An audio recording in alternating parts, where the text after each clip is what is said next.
Nikumbushe kitu kimoja ni kwamba kwenye AI usijaribu kutaka kutumia kila AI inapotoka. Yaani unaposikia tu kwamba AI hii imetoka basi unataka utumie. Nimeona kuna kasumba hiyo.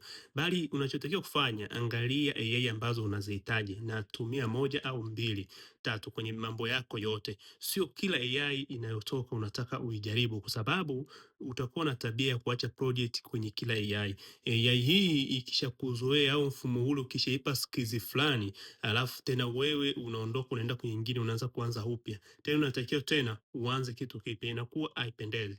Master sehemu moja kwanza ambazo umechagua platform sijui 3 za AI, umemaster hapo, alafu ukiona kwamba platform ile sio tena type yako, una uwezo uka-upgrade, unaweza kwenda sehemu nyingine kuongeza kwa sababu itakufanyia urahisi. Lakini sio kila unaposikia AI unaenda huku. AI maana AI kila siku zinatoka na ukiwa na mkumbo wa kufuatilia fuatilia kila kitu unataka kila platform ufanye, utakuwa umepoteza. Maybe unajifunza. Kama unajifunza ni sawa, lakini kama uko unatumia kwenye project zako mbalimbali, basi itapendeza sana ukae sehemu moja ili usiwe unachanganya mifumo na project zako zitaenda kwa mpangilio mzuri, kwa sababu pale AI inapoanza kuwa unaipa skills fulani inakuwa inafanya kulingana na maelezo yako, yaani inakuwa inakuelewa haraka kuliko ungeenda kwenye mpya tena unakuwa unaanza